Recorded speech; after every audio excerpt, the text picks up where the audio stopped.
শেষ এক সপ্তাহের গুরুত্বপূর্ণ ক্রিকেটের আপডেট নিয়ে আমাদের এই ক্রিকেট সামারি সিরিজ। আজকের ক্রিকেট সামারিতে কথা বলবো SA20 2026 লিগের প্লেয়ার নিলাম, রবি অশ্বিনের বিদেশি লিগের খেলার ব্যাপারে আপডেট, এশিয়া কাপে ভারতের নতুন জার্সি ইত্যাদি নিয়ে। প্রথম আপডেট, 2023-2024 পরে 2025 সালেও চ্যাম্পিয়ন। এই নিয়ে টানা 3 বছর দ্য 100 লিগে চ্যাম্পিয়ন হলো ওভাল ইনভিনসিবলস। অনেক অনেক অভিনন্দন তাদের। এর পরের আপডেট হলো সাউথ আফ্রিকা T20 লিগ অর্থাৎ SA20 2026 নিলাম অনুষ্ঠিত হবে 9 সেপ্টেম্বর জোহানেসবার্গে। আর সেই নিলামের জন্য শর্ট লিস্টেড প্লেয়ার লিস্ট প্রকাশিত হয়েছে, যেখানে বাংলাদেশ থেকে 14 জন জায়গা পেয়েছেন। এছাড়াও ইংলিশ কিংবদন্তি জেমস অ্যান্ডারসনেরও নাম আছে। আপনাদের আরও জানিয়ে রাখি যে নিলামে তোলা হবে মোট 541 জন ক্রিকেটারকে, যার মধ্যে 241 জন বিদেশি ক্রিকেটার এবং 300 জন সাউথ আফ্রিকার প্লেয়ার।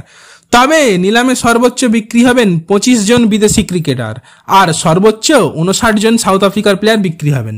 নেক্সট আপডেট, আন্তর্জাতিক T20 ক্রিকেট থেকে অবসর নিয়েছেন অজি পেসার মিচেল স্টার্ক।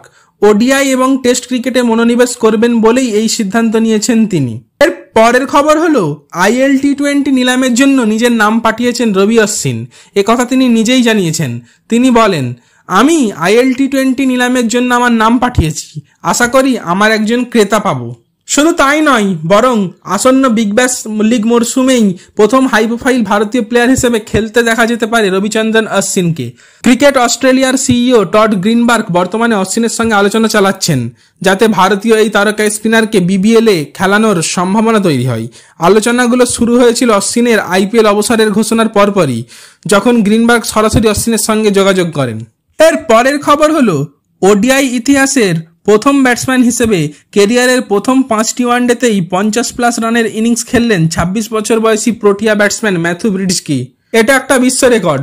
তার রানগুলো হলো 150 বনাম নিউজিল্যান্ড, 83 বনাম পাকিস্তান, 58 বনাম অস্ট্রেলিয়া, 88 বনাম অস্ট্রেলিয়া, 85 বনাম ইংল্যান্ড। শেষ আপডেট হলো এশিয়া কাপ 2025 জন্য ভারতীয় দলের জার্সি সামনে এসেছে। দেখে নিন কেমন হলো সেই জার্সি, এবং সেই জার্সিটা আপনাদের কেমন লাগছে সেটাও আমাদের জানাতে পারেন।